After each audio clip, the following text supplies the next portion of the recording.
Are we on? Is everything on? Yeah, everything on. Oh, okay. Right, I'll give it a clap. Well, welcome, Bernie. Welcome to the 4th episode of the Two Ball Golf Show in association with Just Golf Online. And they said it would never last, Dan. Is this going to be an ongoing thing for you? That's my new little catchphrase for this particular show. What point do you think that we get to and you go, it has lasted, we are continuing on with it, and you're happy? At some stage, I'll be right, though. Factually correct, won't I? Because it will stop at some stage. It won't go on forever. Nothing goes on forever, Dan. All good things have to come to an end. That is very true. So one day when I say it, it will be actually true.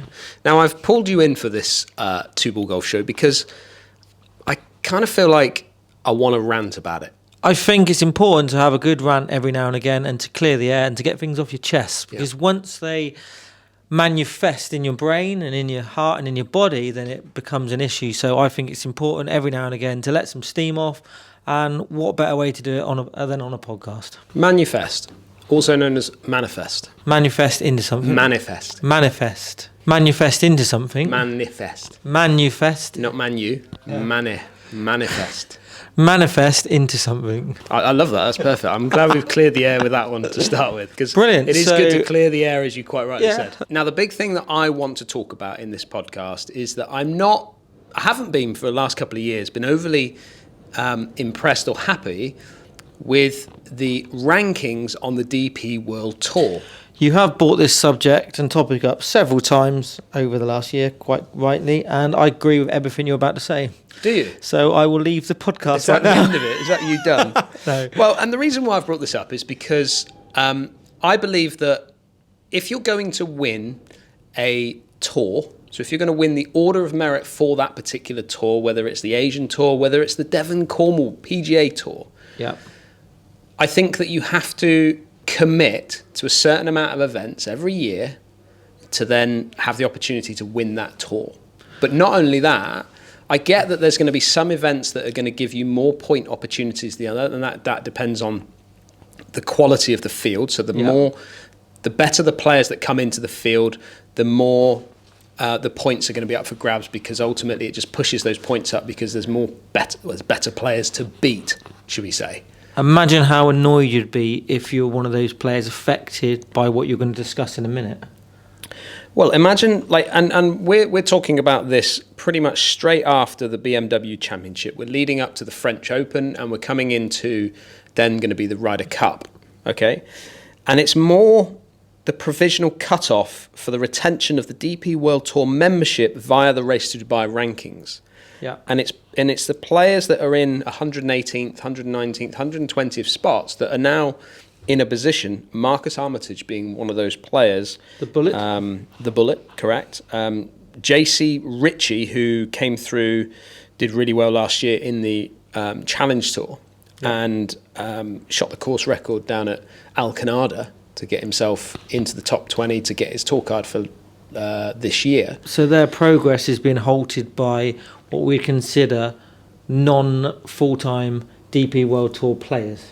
Yeah. And there's two people in particular, and this is not this isn't their fault, and I'm not having a pop at these players. And if you go through the rankings and the previous winners of the DP World Tour over the last, well, certainly since 2009, when I think it all kind of changed around a little bit. It's the flawed system that you want to have a go at, not the players individually, because they just stick to the rules generally, and they use the rules as many great players have done in the past. They've used the rules and the eligibility to their favour and their advantage, which is what people do in life. Very similar to when you take like a drop from a rabbit scrape. That type of situation. You use the rule to your advantage. Correct. And you take your drop and you find rabbit scrapes from anywhere, don't you? I do no longer carry raisins around in my pocket. Do you not? Just for the record, I want to put that and state that now. That was something I did in the past. Is it because you had the raisins there a long time and they went off? The problem was I couldn't tell whether they're raisins or actually rabbit droppings in the end, and the taste test is not required for that, is it? Well, let's move on to actually the two people in particular that are leading the DP World rankings, Order of Merit, I call it. And obviously Rory McIlroy's leading there at 5,164.5 points. Followed up by Jon Rahm. How did you get half a point? I don't know. Well, it gets worse in a minute because Jon Rahm gets 3,008.6 points. That must be if you're tied, I guess. You split the points. I would think so, yeah.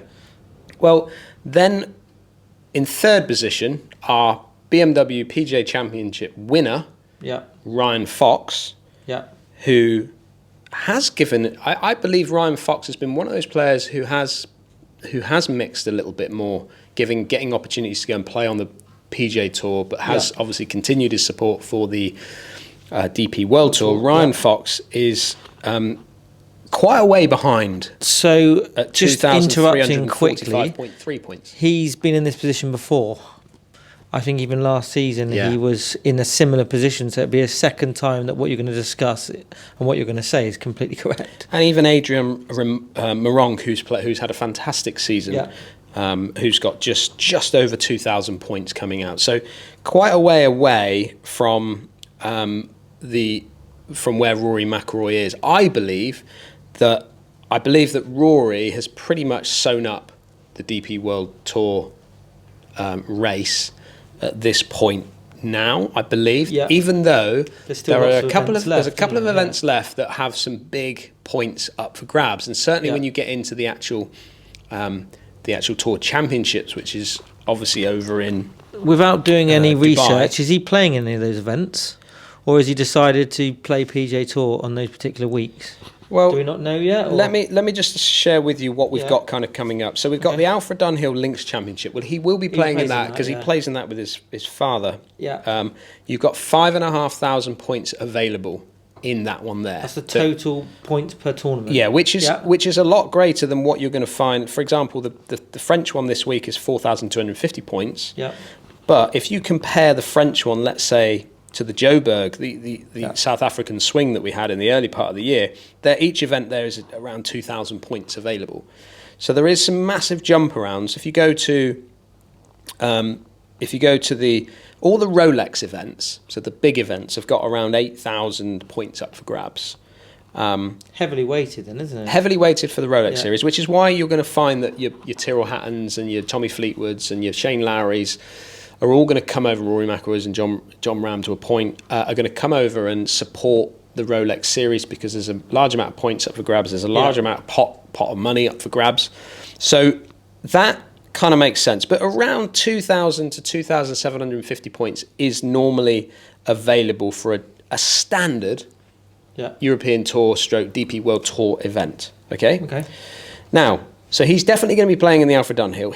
He's probably not going to be playing in the two Spanish events which go back to back, which is going to be the mid-October time. But you may see John Rahm popping in to play maybe one of those. Isn't he? Yeah, potentially, yeah. Probably the Spanish Open. There is a Spanish Open. Yeah, he'd probably want to win his national Open, wouldn't he? Then you go to Qatar. I can't imagine he's going to be in Qatar. Then you go to the Nedbank Challenge, which is actually a 7,000 pointer. So that's not a bad one. Which is Gary Player Golf Club Sun City. And then the final event, which is 12,000 points up for grabs, is played on the 16th of November through to the 19th of November, which is in Dubai, which is the DP Tour Finals, $10 million up for grabs. And if you win both, the Tour and that final event, you make some serious wedge. Which you would think that Rory McIlroy and certainly John Rahm are going to play in those events. And it is obviously a Rolex Series event, so you're going to see those guys there. Now, if we go on to the ranking side of things, and we look at Rory McIlroy, and this is where it grates me a little bit. So early part of the season, certainly he didn't play in the South African stuff. He's not going over to South Africa for lack of points, I believe his first event was the Hero Dubai Desert Classic, where he won. And at that point, he's gone from 0 to second in the rankings. Okay? So he's in second position after that Rolex Series event down there. Okay? The next event that he has played, you keep going. There's about 6 or 7 events that he's still not played, but he's still in number 2 because that win is so high ranking. And point bias that he doesn't need to play any of those events. No. So we've got 1 event, 2 events, 3 events, 4 events, 5 events, 6 events, 7 events. So he misses 7 events. So 7 weeks. 7 weeks. So 2 months he's been off that tour, basically. He's been off that tour, but he's still number 2 in the rankings.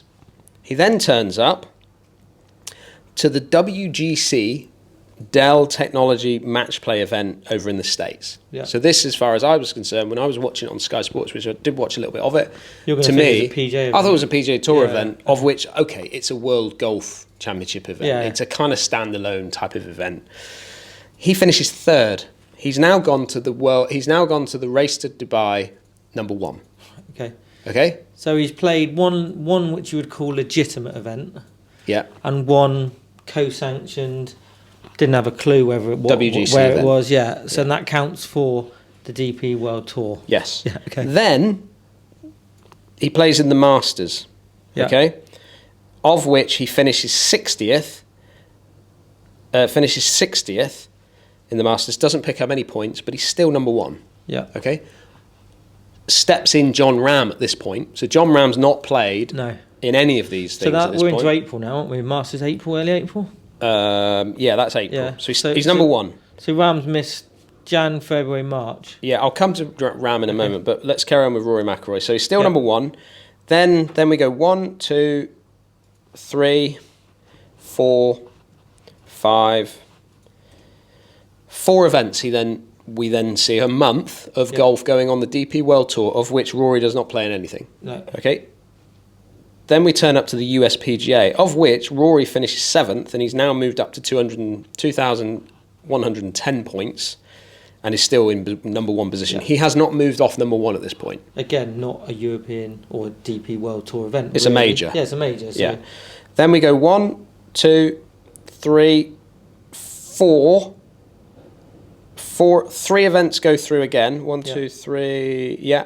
So 3 events go through, and he's still number 1. Yeah. Then we get into the US Open, of which he finishes 2nd. Again, not DP World Tour event. Yeah, it was a major again. Yeah, but he's picked up. He's now at 3,223. Yeah. Basically, if he didn't play again now, he's still leading this tour, because at this point in time now, at those numbers, he would be matched up with now John Rahm-ish. And he has played 1 event, basically. One event. Okay, then we go 1, 2, 3. 3 events. Yeah. Still number 1, and then he plays in the Scottish Open. Okay, so that's his 2nd event. Second event. Yeah. He wins it, doesn't he? Yeah. Fantastic. Up at him and Bob McIntyre coming up the last. Yeah. He was group obviously behind, but plays an amazing golf shot, playing some fantastic golf going into the Open Championship week before the Open. He wins it. He's now got 4,558 points. It's a good strike rate, isn't it? 2 out of 2. 2 out of 2. So nobody can touch him with 2 events. Yeah. Okay. Then the majors. Then he goes US. Then he's got the Open Championship, finishes 6th. He's just stretching his legs, isn't he? Yeah. Just stretching on another 330 odd points. Happy days. And then a 1, 2, 3, 4, 5. Another 4 events go by, and then he plays in the Irish. Yeah. And then he plays in the BMW Championship, which is where we're at right now. He finishes 7th, or he finishes 16th in the Irish, 7th in the BMW Championships, and he's now got 5,164.5 points. So he's played basically 4 events that aren't majors or world events. Yeah. Well, that gives us a great opportunity just to talk about our sponsor for this particular podcast, Just Golf Online. Slightly different when it comes to Just Golf Online. They get the best deals out there on the market. They go to the big companies, get the best products. Maybe it's last year's stock, maybe it's liquidation stock, but it's there to give you the best products at the best price. Go and check them out. Just Golf Online. Thanks for your sponsorship. John Rahm, okay, and I do apologise for ranting on for this, but John Rahm doesn't play in the Abu Dhabi one, doesn't look like he plays in Dubai. So John Rahm is not playing. His first event, as far as I'm concerned, is at the WGC Match Play Dell Championship things. He finishes 31st, and it now gets him going in the Race to Dubai. He's 160th now. He then plays the week later in the Masters, and he finishes 1st. He's now 2nd in the order of merit for the race to Dubai. So he's second, playing no events. I don't believe he's played. He hasn't played any DP I'm not counting Tour. that as an event. Okay, it's a major. Yeah, that doesn't count. Let me go 1, 2, 3, 4, 5. 4 events go past. He plays. He's still in second place. Nobody's touching him. He's now plays the US PGA, gets 50th in that, and he picks up a few more points. He's still second in the race to Dubai. 1, 2, 3.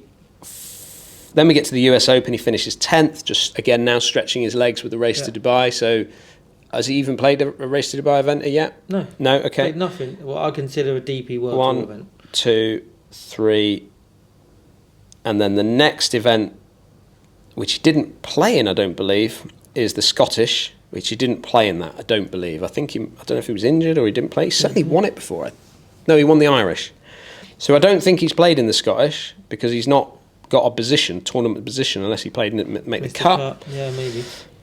Okay, and then we've got the Open Championship. He finishes second. I think he was tied second, but certainly second. He's got 2,608 points. He can't be touched now. He's still in second, and we then get him all the way to, which I thought he would play in the Irish Open, because I think he's won the Irish Open in the past. He doesn't place there, so whether he teed it up or not, I don't know. He's still in second position, and then he finishes 4th in the BMW Championship, which we've just had, and he's still in second. So I can only see one event that he's played in. For me, that is an awful system. I want to disregard any major championships, any co-sanctioned events, or any stuff, or any like World or Rolex Series events.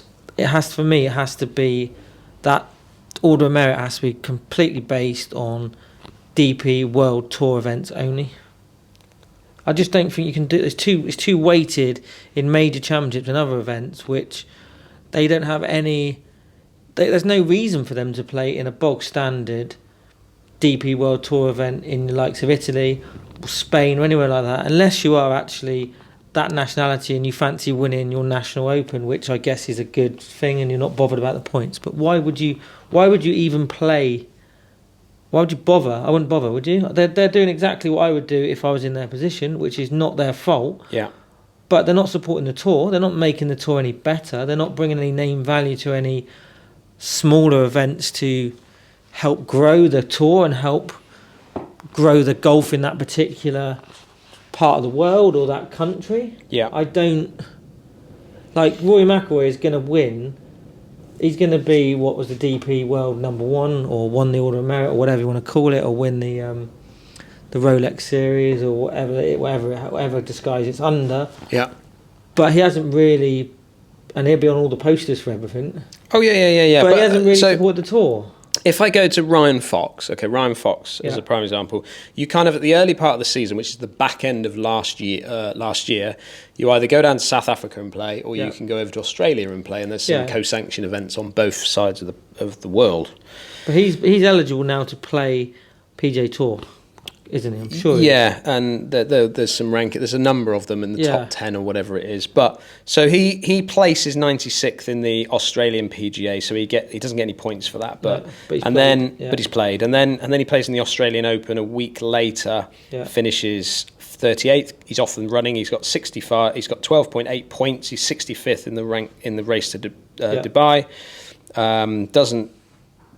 He's dropped to 94, so there's other events going on. Drops down to Alfred Dunhill Championship in South Africa. Drops, so he doesn't play. Then he plays in the Abu Dhabi event, finishes 65th. He's now at 118th in the race to Dubai.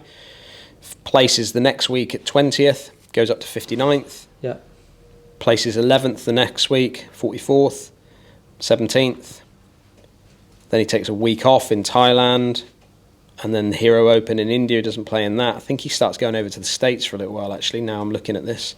So he then definitely plays in the WGC Dell event in the US, finishes 17th, had a really good run. So he jumps from 72nd to 39th from that event. That's a massive jump from that world event. Yeah. Yeah, for the match play. And then places at the Masters in 26th, so he's now 31st. So he's only picked up, 7 or 8 positions from playing well in the Masters 26th. Because you've probably got players that are eligible for both tours who are playing in that. Possibly, yeah. Possibly, yeah. And then, again, takes a couple of weeks, 3 weeks off, 4 weeks off. I know he had some tough times at home this year, so I don't know whether that's as in family, bereavement within the family. So took a bit of time off. 23rd in the US PGA, drops him back up from 41st to 32nd. Yeah. And then he's dropping off a little bit because he's missing a few events here. Goes to plays in the US Open, finishes 43rd.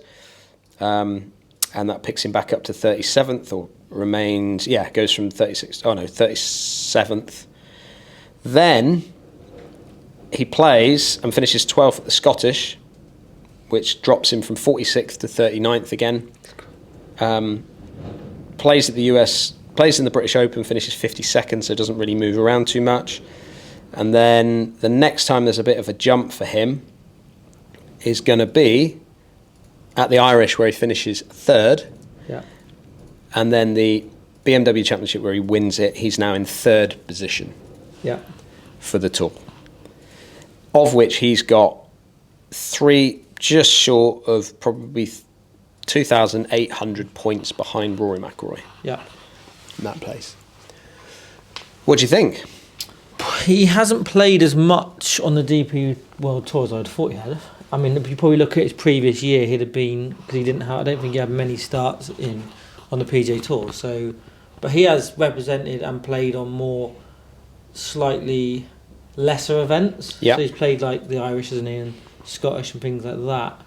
And he's done a bit of the early stretch. So he's more, for me, he's probably playing 10 events other than the majors. And I just feel like you should have to play a certain number of regular tour events to actually win this Order of Merit, or to be eligible to win the.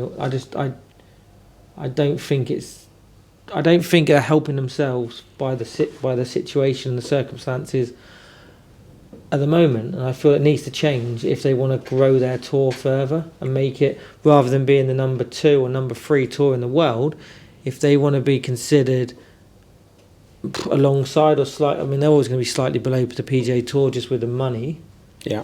Then they need to make drastic changes to change this eligibility to win this Order of Merit and make more of finishing higher up the rankings.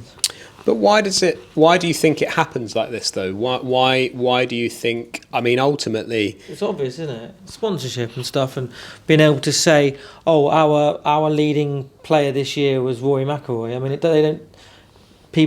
the casual person won't even, or even people that know a bit about golf won't even realise how weighted this is. Yeah. They'll be like, oh, Rory, they can put him as the poster boy.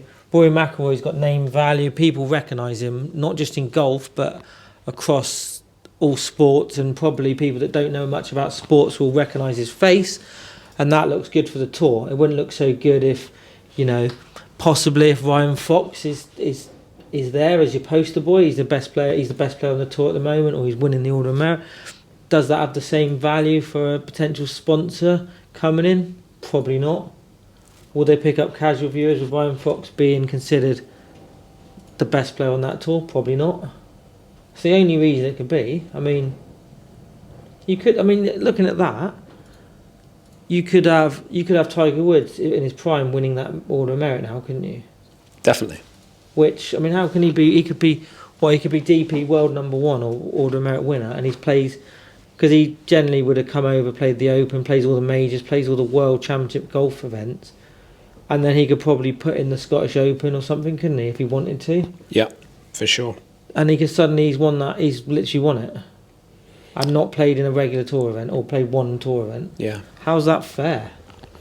And this is what I'm getting at, really, is I just think that, I get it that it's designed for the sponsors. They want to, it attracts players in there, and that's what the Rolex Series to me is all about, is to, have the Rolex Series. Don't get me wrong, like have that type of setup where it attracts the bigger players back from the States or wherever they are in the world, attracts them back in to come and play and brings in the crowds. And I think that's absolutely the right way to go, and it ticks the boxes for so many of the sponsors out there. But let's not have a situation where a player, and I could imagine that because Rory won it in 2022. I imagine looking at his season last year, he probably ran away with it again last year. And I just think, does that lead to a really exciting event at the end of the year? No. Where, I would love to see 10 players all running in for the gunning of winning that Order of Merit. And it's over, or more or less over, isn't it? Unless there's a minor miracle, somebody goes on a stretch of 3 or 4 wins during that period of time. Yeah. But it's unlikely to happen, isn't it? So, I mean, yeah. But, I mean, you've only got... Look in the past when Colin Montgomery won that Order of Merit in a different conditions. Obviously, we won it was it 7 or 8 times in a row? He wasn't playing in America. No, he didn't. He never won in America, did he? He didn't enjoy America. He didn't need to go there. Seve was the same. They were based in Europe. Their events were, other than majors, were basically European Tour events, which is obviously DP World Tour now. Yeah. But they didn't do the travelling, and they were genuinely, legitimately the best player in Europe, and he was supporting these what would be considered now lesser events, and the European Tour was still considered a good Order of Merit and a good tour to be on and to win on. And now you want to get off that tour as quickly as possible and get to the PGA Tour. And my point is as well, the top 5 on that tour get PGA Tour cards. So you're basically letting your best players go straight away. So every year you're potentially losing 5 of your best players. So you're weakening your own tour and strengthening the PGA Tour. How's that? Who is making these decisions? Yeah, the top 10 members currently not otherwise exempt on the PGA Tour, who, if they remain as one of the top 10 positions at the conclusion of the current DP Tour season, will qualify for the PGA Tour membership the following season. So it's top 10. Top 10, so you can potentially lose 10 players. Yeah, so Ryan Fox, Adrian Meronk, Minwoo Lee, Victor Perez, Alexander Bjork, Bob McIntyre, Hughes Loughton. Fantastic, great for Hughes Loughton. Ollison, and then Paul Yannick is all I see on there. So, yeah, I think you're like you say, you're taking away all your top players, but then that's fine, and that gives them an opportunity to excel on and things like that. I'm not saying that don't give them the opportunity to go out to the States and maybe earn some more money along the way. At the end of the day, that's what they've got 100%. Into this game for, is to make a career for themselves and give themselves the opportunities to earn good amount of money for their future. Yeah. But if you're going to win the DP World Tour, play it. At least say, right, you have to play in X number of events per year. They can still be Rolex Series events, but you need to play in a minimum of, if there's a minimum on the PGA Tour, which is I think probably 14 or 15 events you have to play in, then why should it not be the same in Europe? Totally agree. And it's not, the point we're making is it's not the players' fault. They're going to use a system to earn as much money as possible and to win things, and they plan their schedule accordingly. They know how many events they need to play in. But if Rory was trying to win this particular, the Rolex Series or whatever it was, and someone was closer to him, it might encourage him to come over and play in some lesser events to then pick points up to maintain his number one. But he doesn't need to. It'd be interesting to see if he didn't bother playing in any more events, whether he'd still win. That's probably a podcast later down the line to see how many less events he could play in to actually win this. Yeah. Being number one. Like whether he's now stopped, put the clubs away. I don't need to bother with those other events. I'm going to stay at home and in America and play in America, but still win this. Because it's a non-event then, isn't it? Yeah, personally, I feel for the players that play week in, week out on this tour who, yes, okay, it's not about money, so take the money out of the equation, but it's about, if I'm pegging it up in the Devon and PGA Order of Merit, okay, and I've got a season-long Order of Merit, I don't want to be going. Yeah, okay. Well, I don't want to be going up against. Well, I'm going to be going up against the likes of my brother, the likes of James Ruth, But if there's going to be an opportunity with them that they're going to go off and play in some bigger, higher profile events. Like they shouldn't then have the points from that that overshadow the points from the event that they've just been playing in that week. Here we go then. So James has played. I'll use him as an example because he's the only one I can think of who's Devon and Cornwall, but has played on the Challenge Tour this year. Yeah. So his challenge. So we use his challenge. He's made. I think did he finish 7th in France? Yeah. Right. So let's say you get 10 points for a win in a Devon PGA event. Yeah. So it's going to be. We're going to use now the Challenge Tour that counts for points. So if you win a Challenge Tour event, you get 1,000 points right the way down. So him finishing 7th, he gets 100 points for the Devon PGA Order of Merit. You can't get to his number of points. He's won the Order of Merit just on that one appearance. And that's how it seems to me. Yeah, it's exactly the same as when, if you took that as the majors. So the English PGA would be a major, the British PGA would be a major, the Scottish PGA would be a major, the Welsh and let's say the Irish. Yeah. Okay, those are your 4 majors. Yeah. Okay, so that means that each player can play in 2 majors a year. They can play in the English. If they're English, they can play in the English. Yeah. And they can play in the British. If they're Welsh, they can play in the Welsh and the British. So there's 2 majors there. Well, if they can get 100 points for a major win, I as somebody who's not going to go and play in the English, all right, it might spark me to want to go and enter the English and do all those sorts of things. But let's say you're not eligible to play in those events for various reasons. Yeah, don't qualify. You don't qualify. Yeah, so let's say they change the criteria of getting in that. Like you had to finish, I don't know, 10th on your regional Order of Merit, and the year before you didn't play in the Order of Merit. So you can't play in those events, which is the same as if world rankings. You can't get into the Masters because you're not ranked high enough. Yeah. Then you can't win that. You can't win your Order of Merit. And let's say you play in all 12 events. There's 12 Devon PGA events. You play in all 12 of them. Yeah. You support that. You support the Devon and Cornwall tour. Let's use James' example. He's got his Challenge Tour card now, or let's say he gets his DP World Tour, so he's off all winter playing in these events. He's going and playing the coastline. Doesn't even bother playing in the PGA. Maybe plays one Devon and Pros one because it's his own whole club Tavistock. Yeah. And he's collecting points. He's away playing something else. He comes back and he's won your Order of Merit. But you've played all 12 events. You might have finished. You've won a couple of events. You finished second. You've paid your £50 or whatever the entry is. He turns up for one, has a half decent finish. He's now the Devon and Cornwall PGA number 1 Order of Merit winner, and he's standing there with the shield and the bonus, and he hasn't supported the tour. Is that fair? Well, no, in the fact that if he turned up and won 4 of the event, let's say he turned up and won 4 Devon and Cornwall events, or let's say 5. So he comes in and he wins 5 events. So he only plays in 5 events, but he wins them all. Yeah, which he's capable of doing. Which he's very capable. Both of them, Paul and him, are very capable of doing.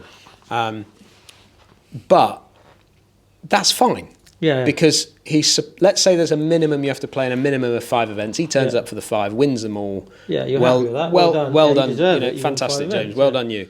But if he turns up and plays in 3 of them, wins all 3 of them, or even wins one, places second in another, but then he goes and wins the English PGA, and then wins, and because he's won the English PGA, it means that I can't catch him in the DP.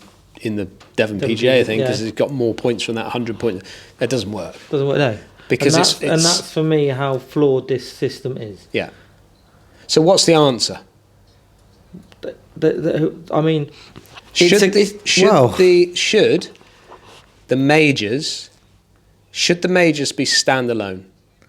So if you go and play in a major championship, if you qualify for a major championship, it's a standalone event. It's like, I want to win the British Open Championship. I want to win the US Open. I want to win the Masters. And that is, like, if I'm, number one, if I'm playing in those events, generally all right for a bit of money, other than if I've qualified through regional or whatever like that. But if I'm a tour player and I'm finishing top 50 in the world and I'm playing in the Masters, okay, I'm all right. I'm doing all right for money. Yeah. So I just want to win the championship. Yeah. Okay, I want to win that event. Should you play in it and go, oh well, this would be fine because I've doubled my points on the back at the tour back there? It's such a catch. It's like a catch-22, isn't it? It's like a standalone tour on its own. So why not have your majors and your world golf ranking events or whatever they're called, the WGCs, separate them as a separate tour. Because you're qualifying to get into those majors and those WGC events, set them as a set alone, so you can win the Order of Merit for the majors, and you can win an Order of Merit back home on your tours. I don't think there's any right or wrong answer here. No. Like, I can understand it I can see it from a number of different perspectives, because obviously the people that are running the tour want Rory McIlroy as your poster boy, John Rahm. They all play on our tour. They might be at this event, they might be at that event. Yeah. They can use that as a carrot to attract sponsors, keep the prize money up, improve the attendance of the event, sell the event in that way, because you don't know that Rory might turn up one year and play the Italian Open, for example. He may do, he won't do, but he may do. They can use that. Well, he might do if it's the Ryder Cup year, and I would like to have seen a few more there this year, but I mean, of which Adrian Meronk won. So they can do that and sell the brand with him involved in it. Yeah. Whereas if you change the criteria like we're suggesting and make it a fairer system, then he probably doesn't even bother coming over for anything. Yeah. But he probably doesn't even bother with his Irish Open. That probably he's won it before, and he probably thinks, what's the point? So are you discouraging them from ever playing on the DP World Tour? Potentially, yes. Potentially. Even if it's only one event, that one event is going to attract more sponsors, more money, and that's going to come to the tour and filter down to the guys that, if those guys weren't involved, the money would probably be lessened, which will then affect them as well. So they're probably split over this as well. Yeah. The fact that Rory's involved in the tour will bring in sponsorship and make their prize money greater. The way I see this is, and I saw it last year, whoever finishes behind Rory and John Rahm this year, in my opinion, has won the DP Tour or DP World Tour rankings. I'm 100% with you on that one. I think everybody listening to this event would to this podcast would probably feel exactly the same way. Yeah. And probably the player would feel that he's the genuine winner of that particular tour. But obviously the record books in 10, 15, 20 years time will not show that. No. And those players, unless they go on to have careers on the PGA Tour, will not be known for winning that.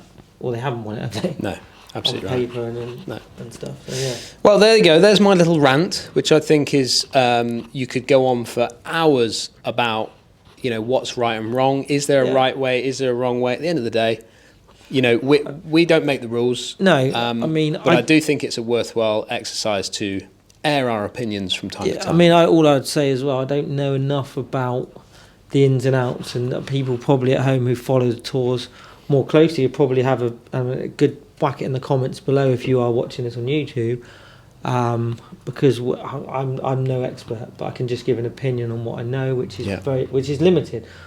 But yeah, what does everyone think about it? What are we? Is your rant worth ranting about, or are people happy with the system? They might be happy with that. It. Might have been just a waste of a half an hour time, well, but it's a good chat. I thought it was a good waste. It was a good waste, and we've got through episode 4 of the 2 Ball Golf Show, and we're still going, which I'm excited about. Absolutely right. They said it would never last. Yeah, Bernie said it would never last, and here we are, moving into episode 5. Lovely. Well, I hope you enjoyed that 2 Ball Golf Show. I would like to hear your opinions on it. If you're able to comment down below, please do. Bernie, it's always good to get your thoughts on the whole thing. Whether they're valid or not, I'm not too sure, but thank you, Dan. Well, appreciate your kind words. Always a pleasure. And thank you for watching and listening, and we'll see you again very soon.